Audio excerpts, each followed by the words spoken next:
todos, nós vamos então começar a nossa conversa, né? Boa noite aí, doutora Angélica Ayer, né? A Margarete sempre aí de São Paulo nos acompanhando. Então vamos conversar sobre ansiedade, como eu vejo e como eu trato. Mas nós, né, precisamos lembrar por que a gente tem frisado tanto esse tema da ansiedade. Por que ele hoje é um grande foco do meu trabalho? Ele é, inclusive, um dos motivos que eu vou realizar um evento presencial para trabalhar, auxiliar as pessoas que estão em tratamento ou aquelas que querem uma forma, uma abordagem diferente de tratamento, no campo da ansiedade, da angústia, da depressão. Lembrando a todos nós que o Brasil, segundo os dados apresentados pela Organização Mundial de Saúde, pela Organização Pan-Americana, é o país com o maior número de ansiosos do mundo. Então, se tem dados desse ano, né, a partir de estatísticas que foram feitas aí nos últimos tempos da pandemia, que o Brasil hoje tem uma população de 18 milhões e 600 mil pessoas aproximadamente com transtorno de ansiedade.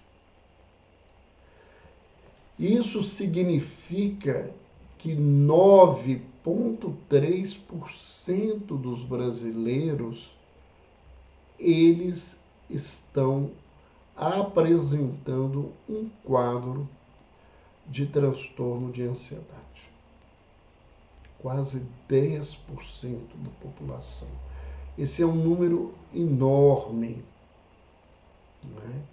O Brasil, né, ele é o país onde se mais consome ansiolíticos no mundo.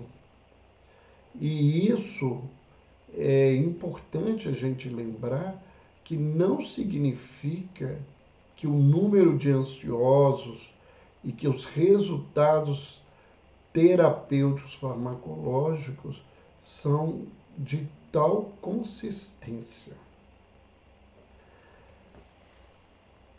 O que se acredita ser responsável por um quadro tão grande de ansiedade no nosso país?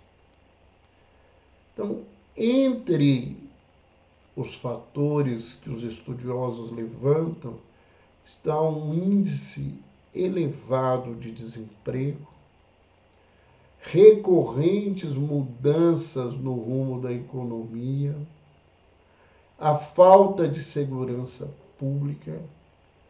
Eles levam as pessoas a um nível muito alto de insegurança. Essa insegurança adoece a preocupação e nós deparamos então com a ansiedade. Outros fatores não podem ser esquecidos, né? Há um acesso muito baixo da nossa população aos serviços de saúde mental. Inúmeros serviços de saúde mental, mesmo nas grandes capitais, enfrentam o desafio de terem profissionais especializados em quantidade suficiente para a demanda daqueles serviços. Isto aumenta as filas, né? As pessoas ficam cada vez mais angustiadas e a ansiedade cresce. Um outro fator importante, e a pandemia acentuou isso, é o excesso de horas de trabalho por dia. Não só pela população que vive do trabalho braçal, mas mesmo a população, né, que hoje trabalha em home office acaba trabalhando mais horas do que trabalhava anteriormente, quando o trabalho era todo presencial. Então, há para a nossa população um sentimento imenso de insegurança quanto à possibilidade do trabalho, do sustento pessoal e da família, quanto à segurança diante da violência que está presente no nosso país. Todo esse contexto, né, nós temos ainda milhões de pessoas, né, aproximadamente 30 milhões de brasileiros estão numa faixa de pobreza extrema. Então, a qualidade de vida das pessoas é muito ruim e tudo isso colabora para sentimentos de medo, de preocupação, de angústia, fazendo com que o transtorno de ansiedade seja um dos mais graves problemas de saúde mental no nosso país. Outro dado importante para a gente pensar, o Canadian Journal of Psychiatry, ele publicou há pouco tempo um artigo mostrando que o maior uso de telas, né, seja televisão, seja celular, computador, seja qual for, ele é diretamente proporcional ao maior nível de ansiedade da população. E dados, né, de estudos no Brasil levantam que o brasileiro passa aproximadamente 5 horas e meia do seu dia diante de telas. Se a gente separar aí as 8 horas de dormir, né, sobrando 16, é aproximadamente 1/3 do dia o brasileiro se ocupa com algum tipo de tela. E isso aumenta a nossa ansiedade por diversos motivos. Pelas informações, sejam elas fake news ou verdadeiras, que preocupam as pessoas, seja pela falsa ideia que se passa nas redes sociais de felicidade, de enriquecimento, de situações fáceis de serem vencidas. Então, tudo isso é responsável pela nossa situação. Mas de onde vem a ansiedade? Né? Por que nós nos tornamos ansiosos? E aqui eu não vou me prender, quem tiver interesse, eu tenho outras lives sobre ansiedade, falando sobre perspectivas da neurociência, da visão da psiquiatria clínica. Mas aqui, particularmente, eu vou abordar como, né, eu utilizo uma base de compreensão para cuidar daqueles que me buscam e que estão vinculados aos problemas de ansiedade. Na realidade, né, quando a gente, por exemplo, volta-se à medicina chinesa, uma das medicinas mais antigas da humanidade, e ainda hoje muita gente vê a medicina chinesa com um olhar preconceituoso, com um olhar até de desrespeito. Então, não nos esqueçamos que a medicina chinesa cuidou do povo chinês e ainda cuida de grande parte do povo chinês, preservando estados de saúde. E a medicina chinesa nos levanta que existem 5 emoções naturais: o medo, a raiva, a preocupação, a tristeza e a alegria. Então, a emoção natural não é a ansiedade. A ansiedade é a preocupação que adoeceu.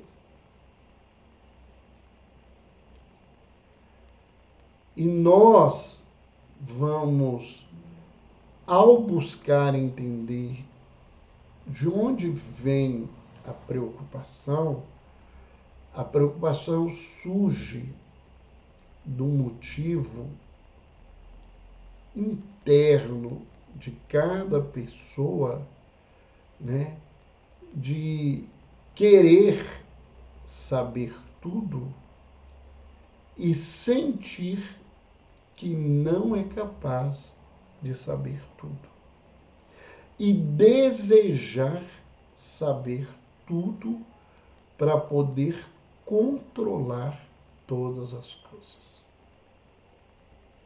Então eu me preocupo porque eu não sei do que vai acontecer no dia de amanhã. Eu me preocupo porque eu não sei se o meu salário vai dar para pagar as contas até o final do mês. Eu me preocupo porque os filhos saíram para algum lugar ou se mudaram e eu não sei o que está acontecendo. E aí assim é a preocupação, né? Essa ânsia interna de querer saber o que está acontecendo e mais do que isso, de poder controlar as coisas que estão acontecendo. Dentro da teoria das emoções, né, nessa perspectiva que a gente traz, qualquer emoção ela pode ter 2 movimentos, né? Ou elas têm 2 movimentos. Um movimento ou uma leitura natural, né, que da preocupação, que é o primeiro desses movimentos, né, ele tem algo assim, entre o pensar em fazer nada e o querer fazer tudo. Então nós temos 2 extremos: eu não quero fazer nada, eu não quero me envolver, não quero gastar minha energia, ou eu quero fazer tudo, eu quero controlar tudo, eu quero agir realizando tudo, e isso fica cada vez mais real na nossa sociedade. Entre esses 2 extremos, né, a preocupação natural é o indivíduo faz algo que é possível no momento determinado e aguarda os resultados. Essa é a preocupação natural. Eu tenho esses extremos, eu paro na minha caminhada, eu procuro fazer o que me é possível no momento e eu vou ter que aguardar o resultado daquilo que eu fiz. Uma questão que é importante lembrar é que se as pessoas querem participar, querem fazer perguntas, querem levantar questionamentos, podem colocar no chat.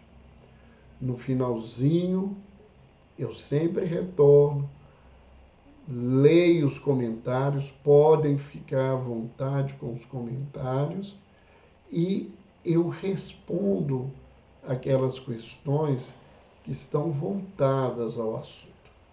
Então, podem ficar à vontade buscando essa situação. Lembrando, né, retomando esse processo, que depois da plantação, né, a colheita vai acontecer num tempo certo e o fruto da colheita será, né, o da semente plantada. Isso parece óbvio na nossa caminhada. Mas tem gente que quer plantar jabuticabeira e você planta uma jabuticabeira, normalmente ou naturalmente, ela vai demorar aproximadamente de 8 a 10 anos para dar fruto. Não adianta querer colher jabuticaba nesse pé plantado agora, antes de 8, 10 anos.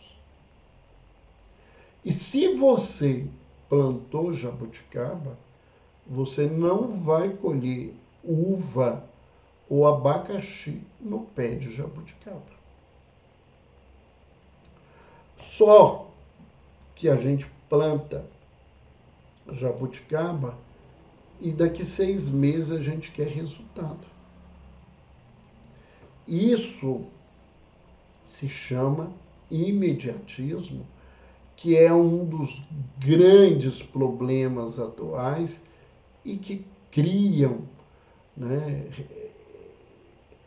espinhos, que a gente poderia dizer, nesse processo, agravando a ansiedade.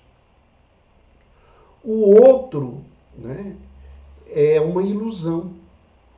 A gente faz uma coisa e quer receber outra. Não tem jeito disso, isso é fantasia. Isso é ilusão. Se eu não trabalho, se eu não produzo, né, eu não vou ter o meu ganho. Porque o dinheiro não cai do céu. E quando o dinheiro cai do céu para alguém, esse cai do céu entre aspas, isso ficou caro para alguma pessoa. Muita gente sonha todos os dias em ganhar na Mega Sena, mas não joga. Ele até distribui o que ele vai ganhar, para quem, como e por quê. Mas ele não plantou. Como é que ele vai colher?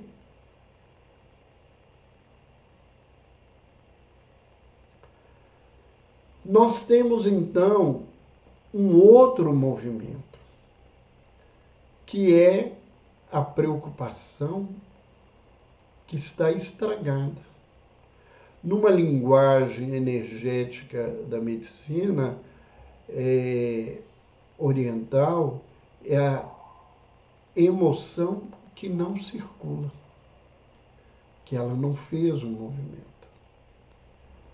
Quando a preocupação para dentro de nós, ela constrói algo que se chama obsessão. E aqui eu não estou falando de obsessão espiritual, numa linguagem espiritual. Eu estou falando que a obsessão é algo que permanece, que rumina, que se repete dentro de você. Então, quando eu tenho um problema que me traz uma preocupação e eu não consigo tirá-lo da minha cabeça, ele se transforma numa obsessão. Ele fica o tempo todo dentro de mim. Então, essa obsessão de eu estar com um problema e essa preocupação na minha vida, ela tem atrás dela uma situação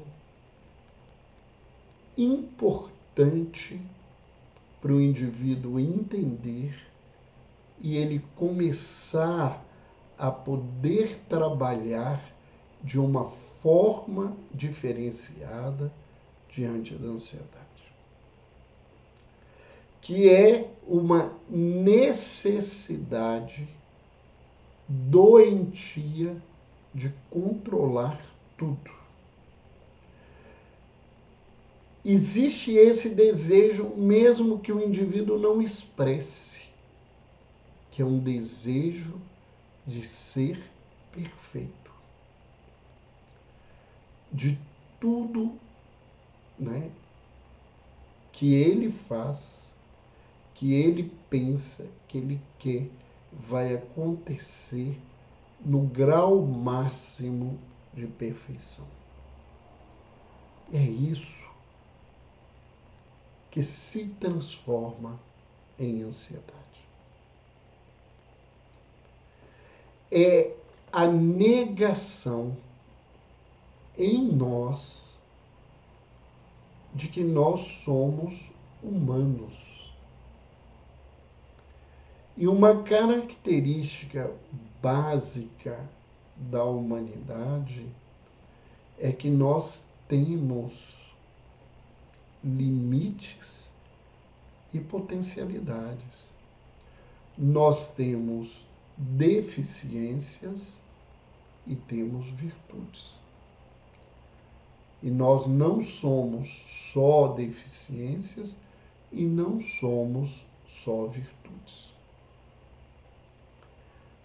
Nesse processo, enquanto a gente não entender a nossa humanidade, nós vamos caminhar com muita dificuldade.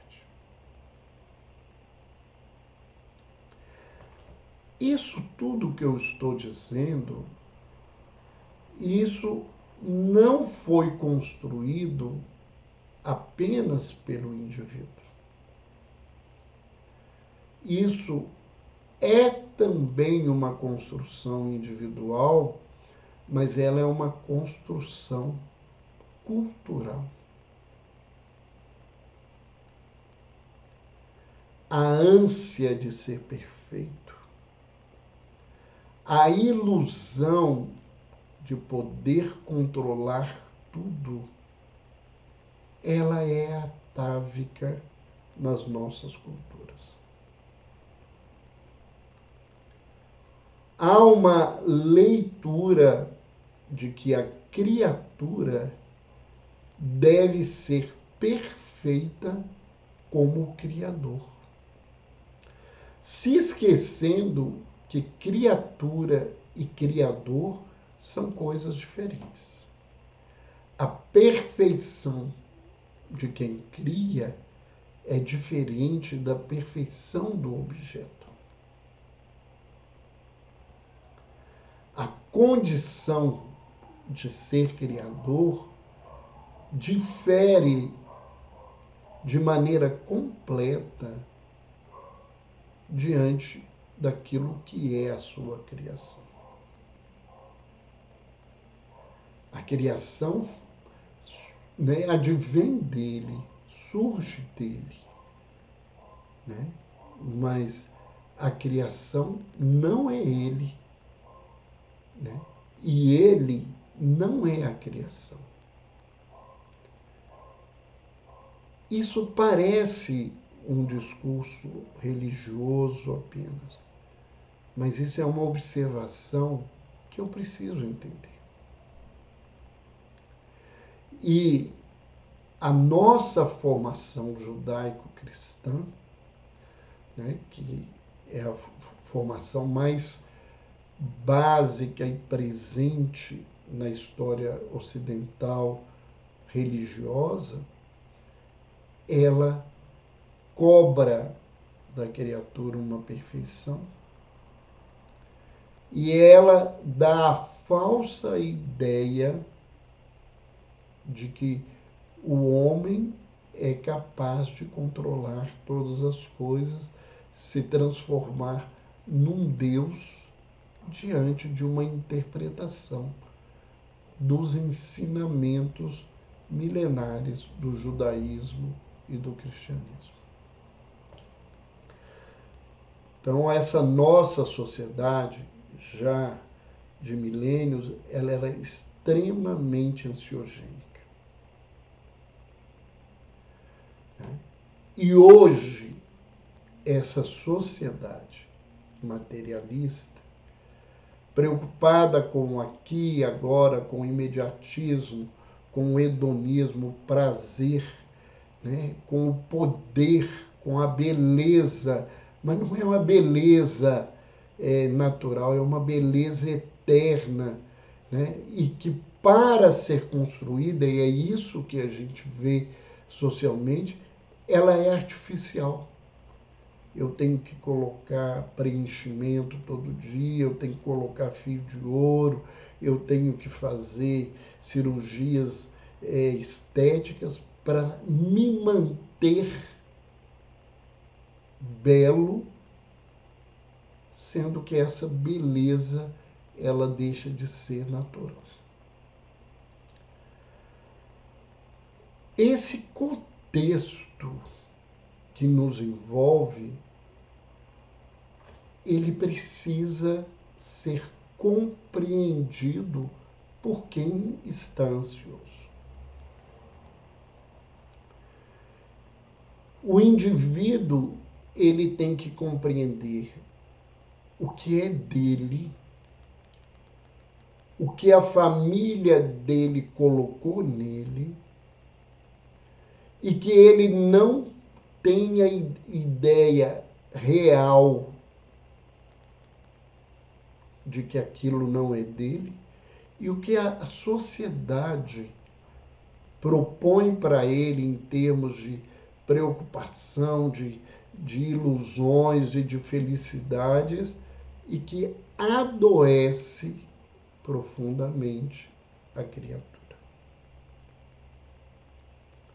Então, para quem está entrando, nós vamos vendo aí muita gente entrando, né? Alguém que não me conhece, eu sou psiquiatra, sou psicoterapeuta, e eu hoje estou falando de ansiedade numa abordagem psicológica, né? Numa visão psicoterápica que eu trabalho com meus pacientes. Eu hoje não estou falando sobre medicamentos, sobre uso de remédios, né? Até porque eu tenho outras lives que falam sobre isso. Nessa perspectiva, né, nós não podemos esquecer, né, que muitas vezes o quadro de ansiedade é de tal gravidade que ele precisa da ajuda do medicamento. Mas o medicamento, ele não acaba com a preocupação e ele, por si só, ele não finda com a ansiedade. Ele foca na redução dos sintomas que o indivíduo apresenta para que ele possa lidar melhor com a vida e até se submeter a uma psicoterapia, a um trabalho psicoterápico com efetividade. Quando a gente vê os manuais de psiquiatria, existem ali relatados vários transtornos de ansiedade. E dentre esses transtornos de ansiedade, as pessoas às vezes perguntam qual que é o mais grave, né? E isso me lembra uma fala, né? Qual é a maior dor? É a minha, que eu carrego agora. A dor que está presente no meu ser nesse momento é a pior dor que existe. Porque ela é minha, ela me incomoda. Então, eu dizer que um transtorno de ansiedade generalizada é pior ou melhor do que um transtorno de pânico ou um quadro de fobia social ou um quadro de transtorno obsessivo compulsivo, cada elemento que vive esse tipo de adoecimento, ele vive acreditando que a sua dor é a mais difícil de ser tratada, é a mais dolorida que existe dentre todas as dores que são relatadas na área de saúde.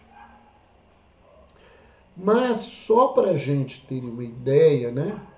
O transtorno de ansiedade generalizada é um quadro que apresenta a maioria dos sintomas que estão presentes em outros quadros de transtornos de ansiedade. Então, o foco da preocupação no transtorno de ansiedade não é um tema. O foco de preocupação não está restrito a um tema. Ele muda constantemente com o tempo. Esse foco e essa preocupação pioram na presença do estresse.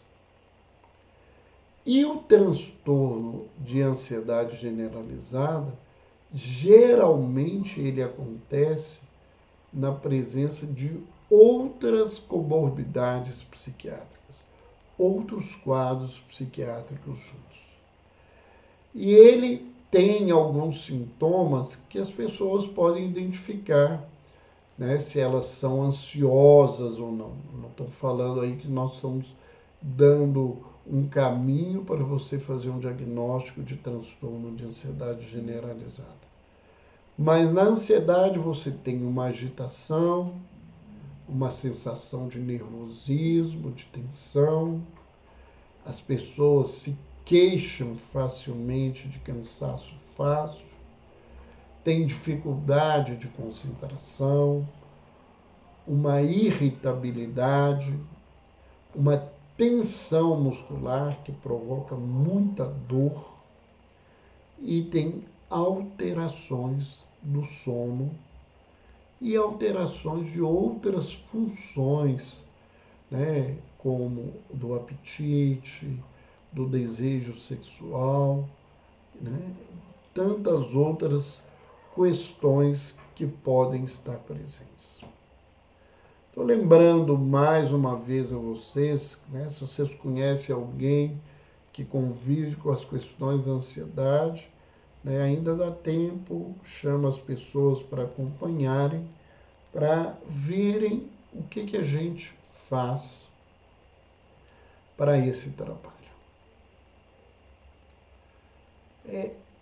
Quais são os caminhos que eu utilizo para o atendimento de alguém que tem um transtorno mental e especificamente aqui de alguém que tem um transtorno de ansiedade? Então, nesses mais de 40 anos de trabalho, eu aprendi que o caminho mais importante é o acolhimento. Se o paciente não se sentir acolhido, ele não vai se tratar com você. Ele vai procurar outro profissional. Mesmo que você seja uma pessoa conhecida, com fama, com um monte de diplomas, se você não acolher adequadamente a pessoa, ela não vai se vincular ao tratamento que você vai propor. E nesses anos trabalhando com acolhimento, né, eu fui, através de tudo que eu aprendi, fui construindo passos nesse meu método de acolhimento para auxiliar de maneira adequada as pessoas. E de algum tempo, né, buscando entender como trazer didaticamente para as pessoas, como fixar para as pessoas o trabalho que a gente realiza, eu dei um nome ao meu método de acolhimento. E qual é esse nome? É rede. Por que rede? Né? Porque, né, é um acróstico de rede, né? São os 4 passos do meu trabalho de acolhimento. Então, esse é o método que eu uso, que eu fui aprendendo profissionalmente e fui aprimorando no meu relacionamento com os meus parceiros, que são as pessoas que me ensinam e me ajudam, me buscando para auxiliá-los. Então, o R de rede é recepção. Esse é o primeiro passo do trabalho de acolhimento. O segundo, né, que é a letra E, é a E de escuta. Então, não basta receber. Você tem que aprimorar a sua escuta. O D, né, é de devolução. Depois de escutar, eu tenho que devolver ao indivíduo algo para ele entender, primeiro, se eu o ouvi e se eu o entendi. E o último passo, né, com essa letra E de rede, né, tem 2 elementos, que é a evolução desse processo de acolhimento e a estimulação para o indivíduo fazer o tratamento. Porque não basta um acolhimento inicial. Você tem que construir uma acolhida constante no seu trabalho que estimule o indivíduo a continuar a tratar. Porque senão ele não vai caminhar, ele não vai melhorar, ele não vai mudar a sua caminhada. E por que eu escolhi o termo rede? Me veio várias coisas sobre rede. A primeira coisa que me veio e que depois eu vi que não era o melhor, inclusive conversando com pessoas que entendem desse processo, que era a rede de pesca. Mas o meu trabalho de acolhimento não é só para fisgar alguém na vida. Não é para colocar alguém sob a minha tutela e o meu cuidado. Um dos grandes fatores de saúde mental é a autonomia.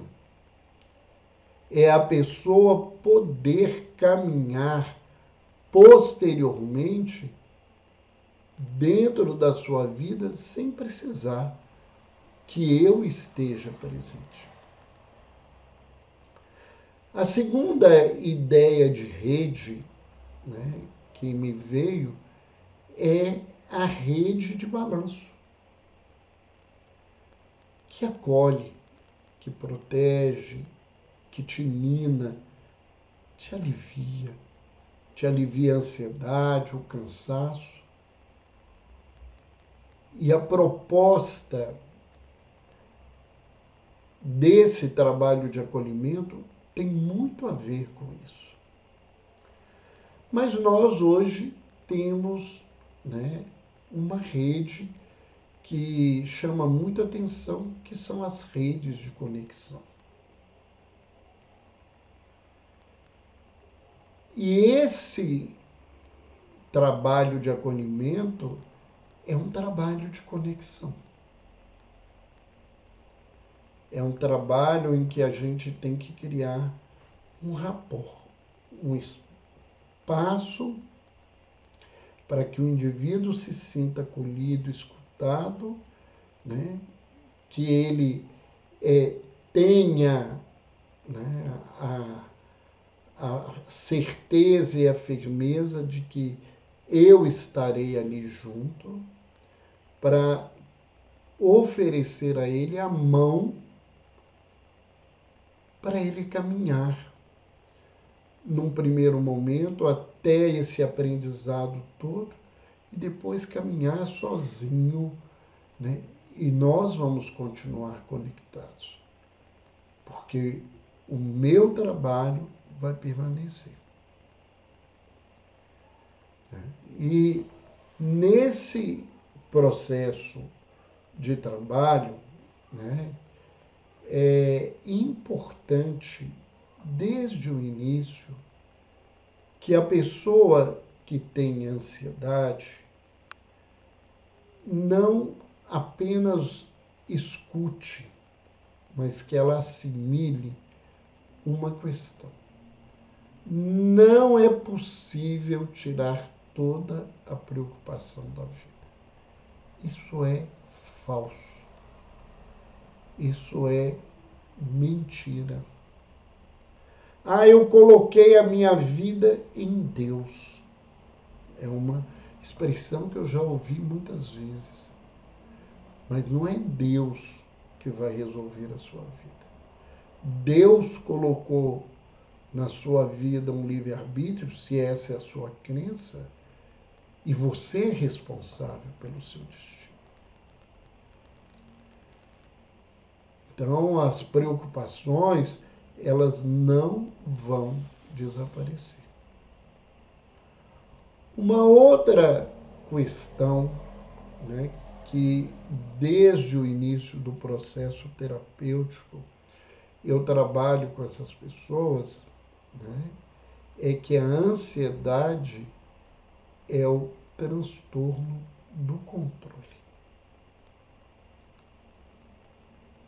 O que nós temos de base é essa ânsia que o indivíduo tem de controlar tudo para que nada dê errado. E a gente não controla a nossa vida. Nós podemos melhorar esse caminho, mas nós temos que ter clareza que nós não temos a capacidade de controlar tudo, né? E quando a gente acha que está tudo controlado simbolicamente, né, vem, né, um incidente, né, ambiental, como tantos que nós estamos vendo nos últimos dias, um furacão, um vendaval e todo esse contexto, né, e destrói tudo aquilo que você achava que estava sob o seu controle, sob o seu cuidado. Então, quando eu entendo que não é possível controlar tudo, eu vou trabalhar algumas coisas com aquele paciente.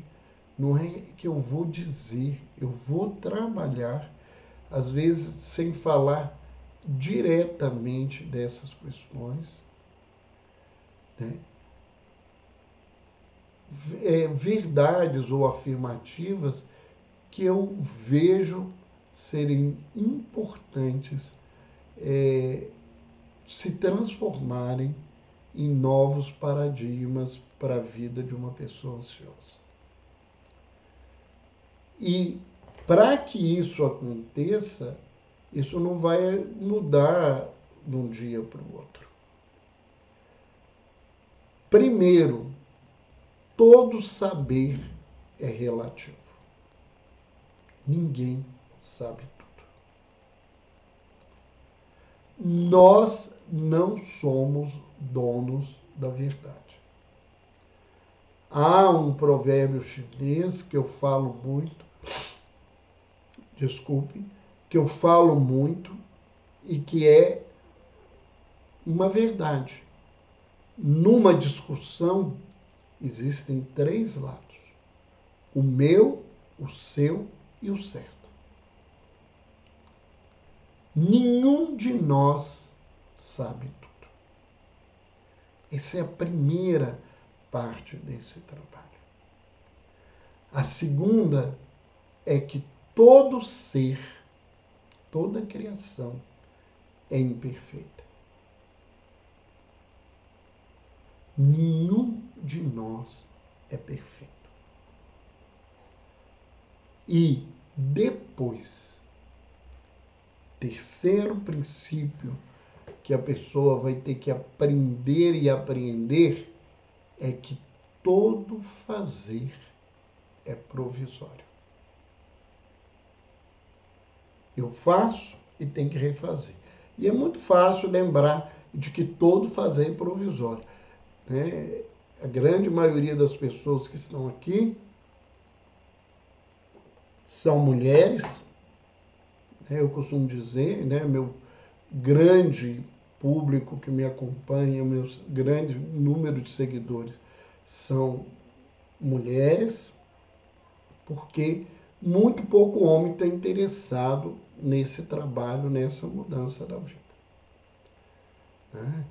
A maioria dos homens estão voltadas para um mundo fechado, né, do que é controle, do que é mandar, do que é dominar, do que é ter poder, ter dinheiro, e muito pouca gente está preocupada em se conhecer, e como os homens estão preocupados muito pouco em se conhecer, eles adoecem, e quando adoecem são de forma muito complicada e toleram muito mal a dor, porque quem não se conhece não conhece seus medos, não constrói coragem, não tem força.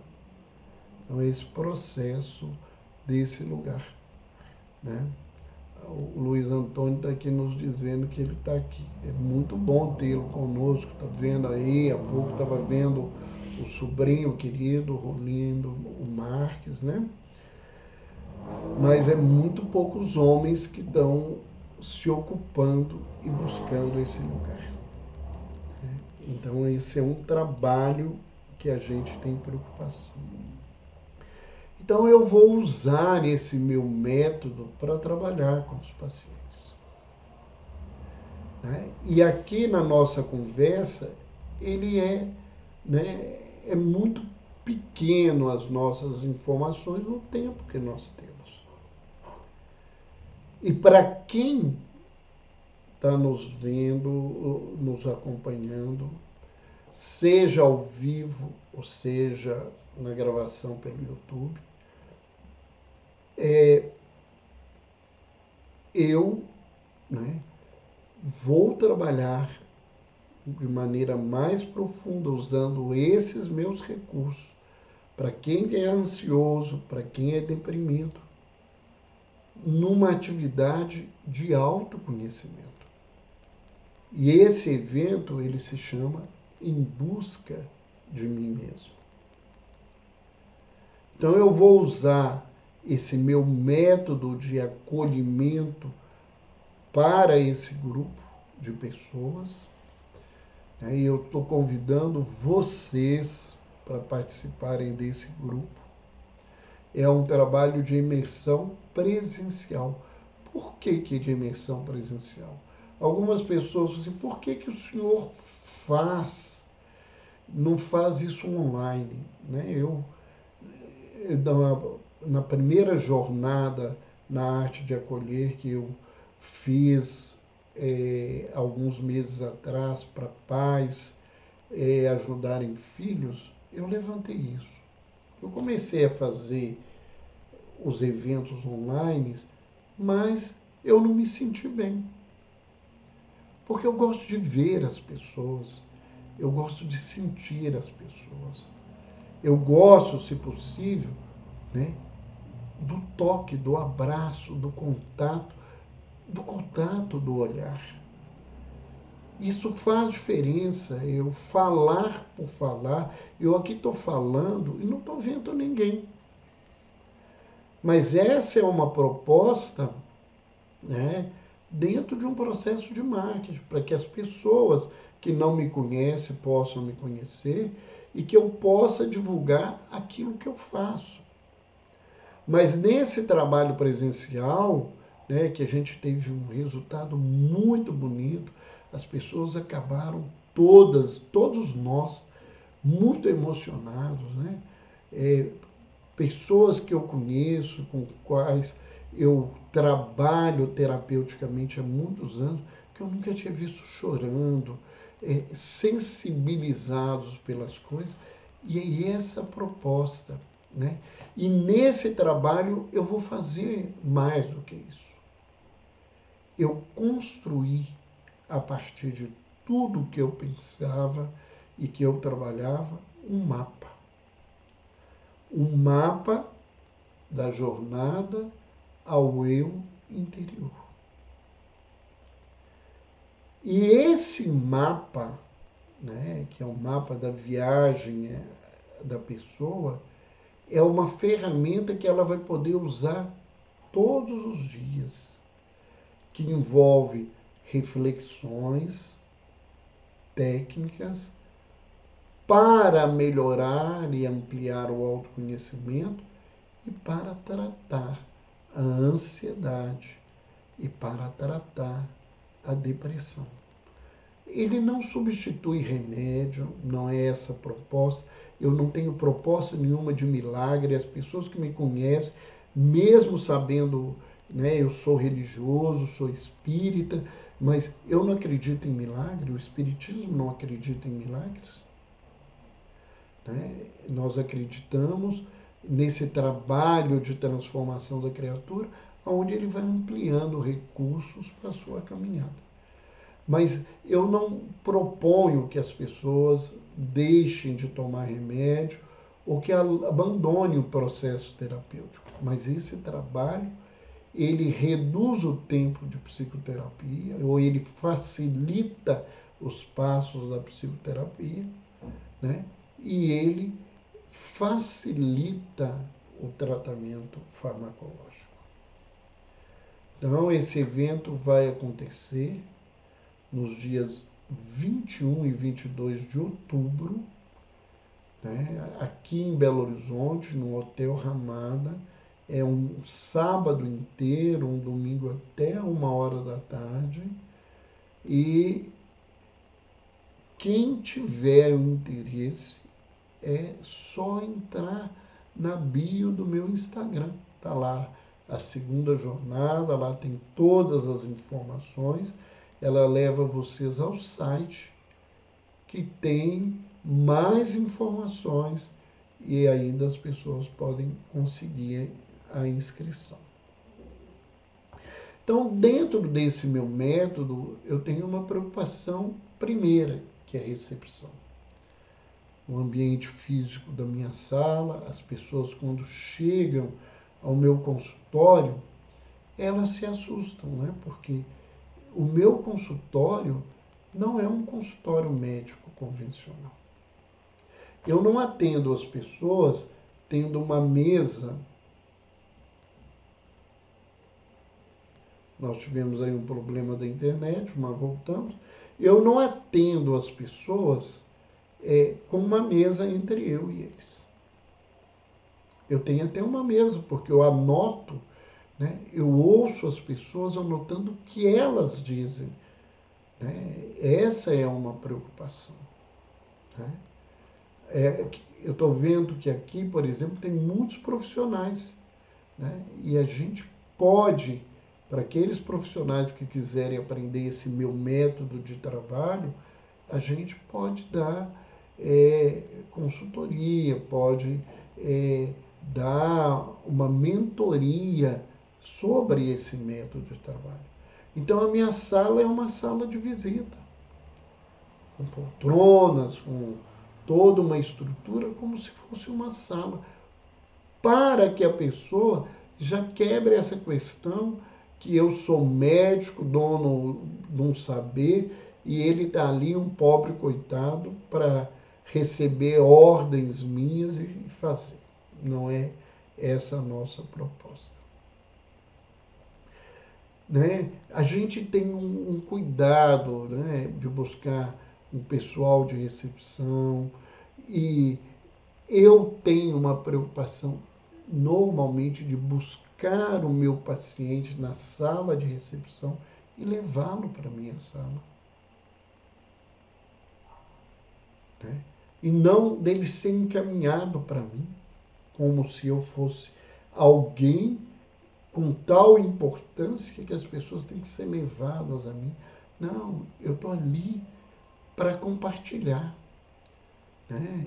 Estou convidando a pessoa, né, para compartilhar comigo o ambiente que eu trabalho, as coisas que eu faço. Dentro desse processo de recepção, tem preocupação com a sua aparência. Você não precisa ser nenhum mister ou miss de alguma coisa. Você tem que estar bem vestido, tem que estar limpo, estar vestido adequadamente. Necessariamente, né, eu não trabalho como muitos profissionais que trabalham de roupa social e gravata, né, porque eu não me sinto bem com essa situação. Né? Eu não concordo com esse tipo de vestimenta num país tropical, abençoado por Deus e bonito de natureza. É um absurdo para mim, né, as pessoas terem que trabalhar de terno e gravata num país onde a temperatura, às vezes, chega à casa dos 40. Eu me apresento, né? Apresento o meu nome, o meu trabalho, não vou apresentar o meu currículo, né? Não é essa a preocupação. E eu oriento a essas pessoas como vai ser meu atendimento. Então elas chegam primeiro, elas perguntam aonde eu posso me sentar, aonde você preferir. Eu tenho cadeiras individuais, eu tenho sofá, eu tenho uma poltrona, né, que um colega que trabalhou comigo disse que é meu trono. Normalmente não sou eu que assento e às vezes o paciente escolhe assentar lá. Eu vou ficar sentado na minha cadeira, ao lado da mesa, anotando, a não ser que eu note que o meu anotar vai incomodar muito em determinado momento, ou em que determinado momento não dá para anotar mais, só dá para escutar. Escutar voltado para o indivíduo. E às vezes, nesse processo, eu mudo do ambiente da minha mesa, da minha escrivaninha, e sento num daqueles sofás para ouvir, para conversar, né? Para poder que o paciente entenda. E eu explico para ele por que eu vou ouvi-lo anotando. Porque eu acho importante anotar o que as pessoas dizem e não fazer um resumo do que as pessoas dizem, porque isso é interpretação. E eu quero ter anotação para que eu possa ler o que o indivíduo trouxe e rever várias vezes coisas que eles dizem que são importantes.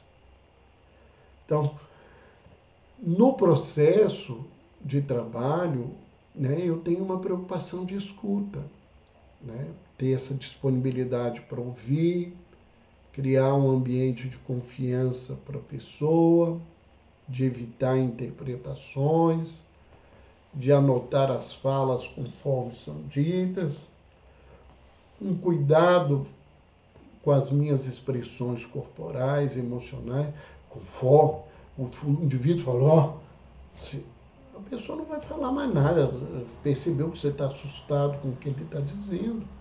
Né? Nós temos que ouvir as pessoas com maior naturalidade, seja o que ela estiver contando. E às vezes são coisas difíceis, né? Me lembro uma vez de um paciente meu que me dizendo, me narrando como ele tinha matado o indivíduo durante uma crise psicótica dele. E quando ele terminou, ele virou para mim e falou assim, depois disso eu descobri que o difícil é a primeira vez. Depois, matar as pessoas é muito simples. Você já pensou, conforme a minha reação, se eu poderia, de alguma forma, tê-lo como paciente durante tantos anos, a partir de uma fala desse jeito, né? E eu divido esse tempo de escuta, primeiro numa fala livre, a pessoa vai dizer o que ela quiser, na ordem que ela quiser, e depois no momento direcionado, até para eu poder, dentro de mim, né, organizar essas informações para fazer uma devolução. E essa devolução, às vezes, ela inicia primeiro com perguntas para esclarecimento necessário. Eu vou te perguntar algumas coisas, porque eu acho que isso é importante para o trabalho. Eu vou repetir para as pessoas o que elas me trouxeram, para a pessoa entender que ela foi ouvida. Eu vou esclarecer os pontos básicos da terapêutica, seja medicamentosa, seja comportamental, de mudanças de dieta, de exercício, de tudo que a pessoa precisa, né?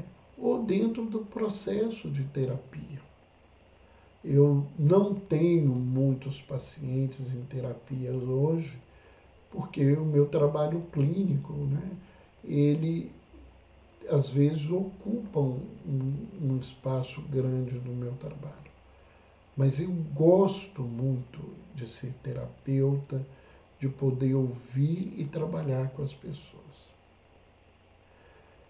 E eu lembro que, falando de ansiedade, que medicar é apenas sedar a dor sem fechar a ferida. Em algum momento, o mal vai retornar. E vou mostrar para o paciente, num processo terapêutico, que eu entendo a ansiedade como a doença do controle. A doença que vem desse princípio atávico, nesse arquétipo que nós carregamos da perfeição. Enquanto a gente permanecer com isso, a gente vai estar preso a esse contexto. E no momento da evolução e do estímulo ao tratamento, né, eu vou trabalhar os aspectos teóricos da terapia de ansiedade e do controle, né, não falando com a pessoa, mas eu vou trabalhar isso. Por exemplo, que controle é racional, é tentativa de dominar os impulsos emocionais. E o descontrole é sempre emocional. A emoção dominada, né, ela se rebela contra a ordem imposta e ela gera uma desordem exposta. Isso é um caminho. É isso que a gente vê dentro da estrutura. E o indivíduo tem que ver, né, aonde que ele está funcionando, como que ele funciona nesse caminho. Lembrar que o controle, como a gente busca, ele é um movimento primitivo. Ele é uma resposta artificial, é uma dominação, é uma imposição. Quem quer controlar, ele acredita que ele pode ser dono do destino e das rotas para esse destino. Se esquecendo que a vida, né, traz muitos desafios que nos tiram desse lugar. E uma pergunta, né, que vai ter que ser trabalhada nesse processo de ansiedade: alguém pode ser dono das emoções? Eu consigo, né, tirar o meu medo da minha vida? Totalmente? Não. Eu consigo tirar a preocupação da minha vida toda? Não. Se eu não tiver preocupação, eu não vou conseguir nem caminhar para o futuro. Então, esses são elementos, né? O controle, ele domina, ele impõe, ele cria uma ordem fixa que é ilusão. E o controle gera em mim ou no outro um descontrole que rebela, que opõe e que cria uma desordem generalizada. Então, o processo de ansiedade é um processo de rebelar-se, por isso que a gente busca tanto que é o controle. A reação descontrolada, ela é inadequada, ela é impulsiva, ela é incapaz de produzir uma ação criativa. O indivíduo tem que entender isso. O que eu entendo e trabalho com meus pacientes que seja uma ação? A ação é uma conciliação de tendências opostas. É aprender a articular, né, aquilo que eu anseio na minha vida, né, e aquilo que eu sou capaz. É meus limites e as minhas potencialidades.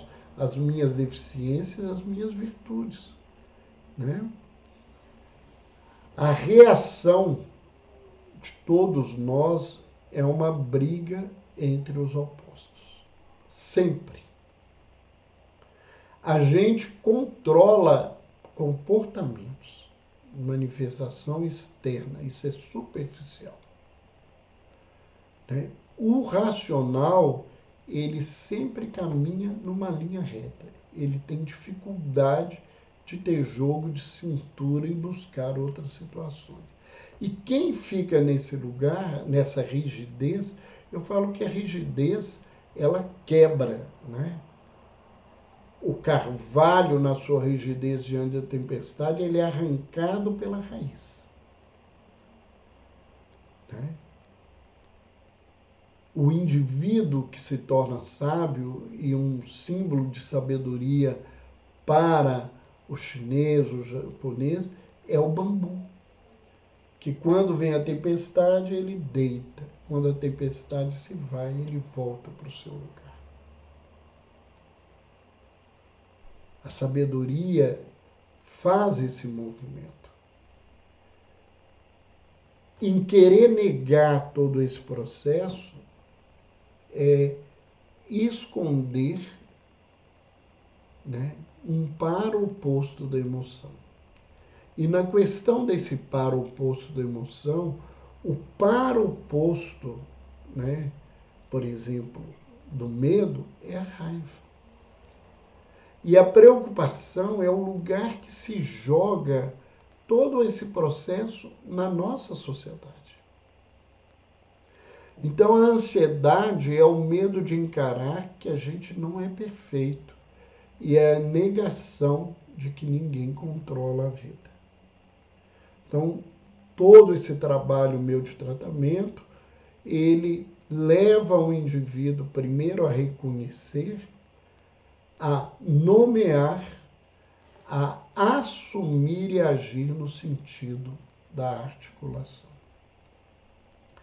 Então, na verdade, né, eram essas as nossas informações que nós queríamos dividir sobre a ansiedade. Nós vamos estar trabalhando sobre isso dentro do Em Busca de Mim Mesmo e nós vamos estar trazendo muitos outros recursos para se trabalhar com a ansiedade, com a depressão, com esse sentimento de vazio existencial que a nossa sociedade está carregando junto consigo. Então, se você foi tocado por isso, se você sabe de alguém que precisa disso, entra no nosso Instagram, né? Entra no nosso site, né? Eventos Rede, e vocês vão poder, né, compreender o que nós estamos propondo, se inscreverem e participarem, e certamente vai ser uma experiência transformadora, como foi para aqueles pais, pedagogos, familiares que participaram conosco. Deixa eu ver se ficou alguma pergunta. Tem crianças que me perguntam se eu moro no meu consultório. A Célia, um beijão, querida, realmente é nesse sentido, né? Que a coisa, né? A Célia colocou aqui que a Arte de Acolher foi um evento maravilhoso. Alguém levantou aí que mora em outro estado, né? Nós recebemos na primeira jornada várias pessoas.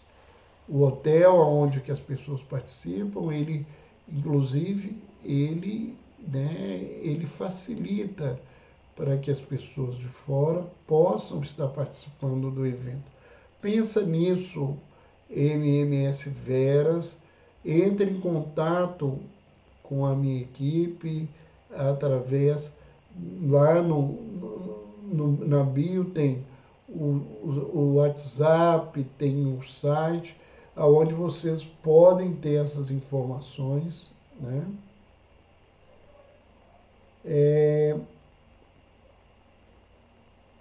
A Nini Bezerra colocou aqui, ela falou aí né, que achou muito interessante essa nossa abordagem. A Rosane, a dificuldade de dormir, uma avalanche de pensamentos sujos, parece que ligou o botão, então dificuldade para dormir. Isso também é ansiedade, isso é um sintoma da ansiedade. Né? Isso precisa ser trabalhado.